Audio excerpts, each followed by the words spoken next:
Hello everyone, Radhe Radhe. कैसे हैं आप लोग? आई होप आप लोग बहुत अच्छे होंगे और अपने आने वाले एग्ज़ाम की तैयारी भी बहुत अच्छे से कर रहे होंगे। अगेन आप सबका चैनल पे बहुत ज़्यादा स्वागत है। अगर आप लोग पहली बार चैनल पे आए हैं तो प्लीज़ सब्सक्राइब करिएगा, वीडियो को ज़्यादा से ज़्यादा शेयर करिएगा अपने फ्रेंड्स फैमिली ग्रुप में, ताकि उनके लिए भी ये वीडियो हेल्पफुल हो सके।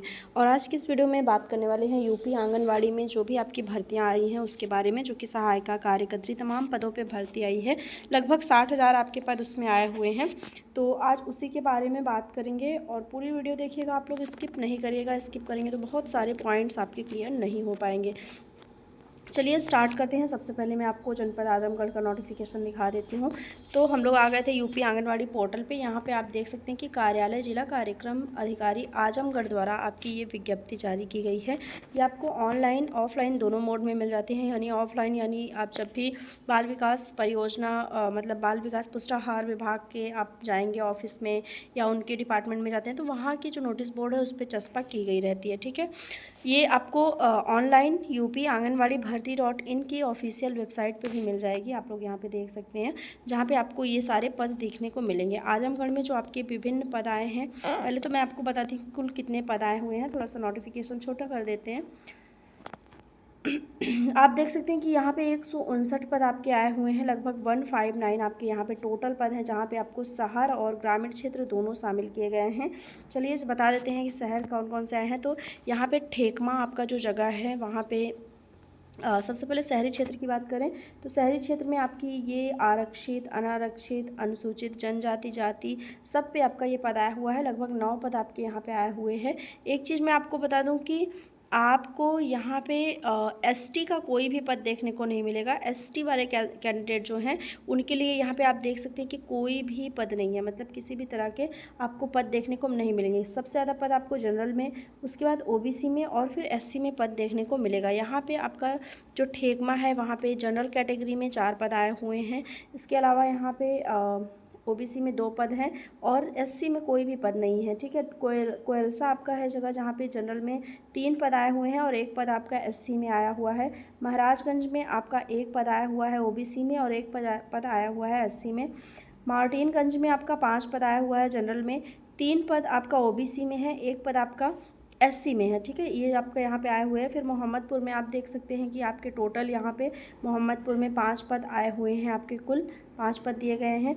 मेहनगढ़ में आपका 11 पद दिया गया है। बिलरियागंज में आपका 6 पद दिया गया है। मिर्ज़ापुर में आपका 6 पद दिया गया है। हरैया में आपका 5 पद दिया गया है। पवई में आपका 6 पद दिया गया है। पलहनी में आपका 12 पद दिया गया है। इसके अलावा पलहना में आपका यहाँ पे जो आपका पलहना है वहाँ पे 8 पद दिया गया है। रानी की सराय में आपका 7 पद दिया गया है। सठियाव में आपका 7 पद दिया गया है। फूलपुर में आपका 9 पद है। तहबरपुर में आपका 6 पद है। तरवा में आपका 13 पद है। ठीक है, जहानाबाद में आपका 4 पद है। अहिरौला में आपके यहाँ पे अहिरौला जो है वहाँ पे 6 पद दिया गया है। अतरौलिया में आपका 2 पद दिया गया है। अजमतगढ़ में आपका 5 पद है। लालगंज में आपका 11 पद है। तो टोटल आपके 159 पद यहाँ पे आए हुए हैं आजमगढ़ में। यहाँ पे आप देख सकते हैं। यहाँ पे हम बात करेंगे तो आपकी जो कुछ पॉइंट्स है उसको देख लेते हैं। तो सबसे पहले ये पद आपका बाल विकास पुष्टाहार विभाग द्वारा जारी किया गया है। आपको ये चीज़ ध्यान रखना है। यहाँ पे केवल महिला अभ्यर्थी ही आवेदन कर सकती हैं, पुरुष यहाँ आवेदन नहीं कर सकते हैं। न्यूनतम शैक्षिक योग्यता की बात करें तो 12वीं पास कैंडिडेट आवेदन यहाँ पे कर सकते हैं या उसके समकक्ष। ठीक है, मेरिट के आधार पर आपका यहाँ पे चयन किया जाएगा। आवेदिका के लिए रिक्त पद यानी उसी ग्राम और उसी वार्ड का निवासी होना अनिवार्य है, ये बात आपको ध्यान रखना है। अन्य कहीं जगहों वाले आवेदन नहीं कर सकते हैं। आपकी उम्र 18 से 35 वर्ष के मध्य होनी चाहिए। इससे अधिक है तो आप यहाँ पे आवेदन नहीं कर पाएंगे। मैं ये जो जितने पॉइंट्स आपको बता रही हूँ ये सभी ज़िलों में माने जाएंगे, ऐसा नहीं है कि किसी एक ही ज़िले में। ये सारे पॉइंट्स जैसे कि एज आपकी 18 से 35 यहाँ पे होनी चाहिए। ठीक है, और उसके बाद 12वीं पास स्टूडेंट्स अप्लाई कर सकते हैं, ये बात आपको ध्यान रखना है।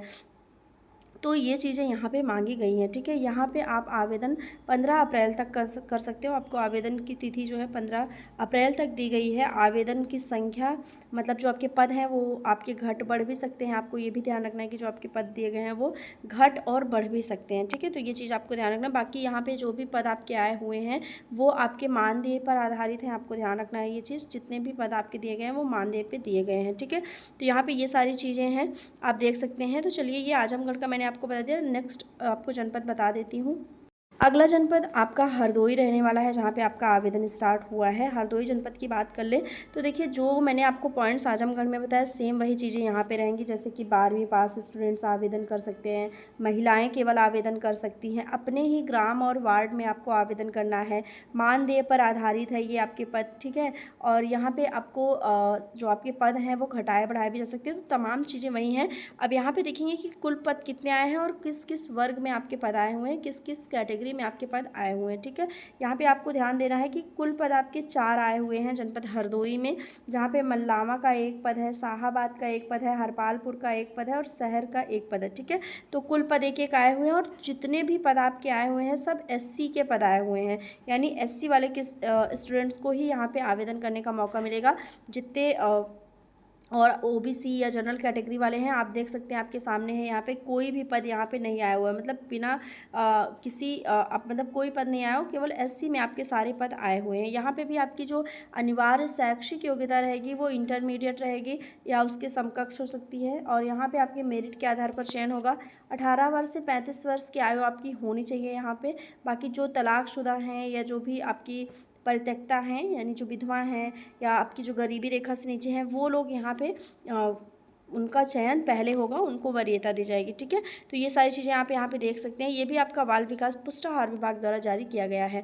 अगला जनपद देखेंगे आपका हरदोई के बाद तो जनपद रामपुर आ जाता है, जहाँ पे चलिए देख लेते हैं कि कितने आपके पद आए हुए हैं। तो टोटल रामपुर में आपके 227 पद आए हुए हैं, बहुत बड़ी संख्या में पद है आपका 227, 227 आपके यहाँ पे पद आए हुए हैं जनपद रामपुर में, ठीक है। यहाँ पे आपको ये चीज़ देखने को मिल जाती है। फिर यहाँ पे देखते हैं कि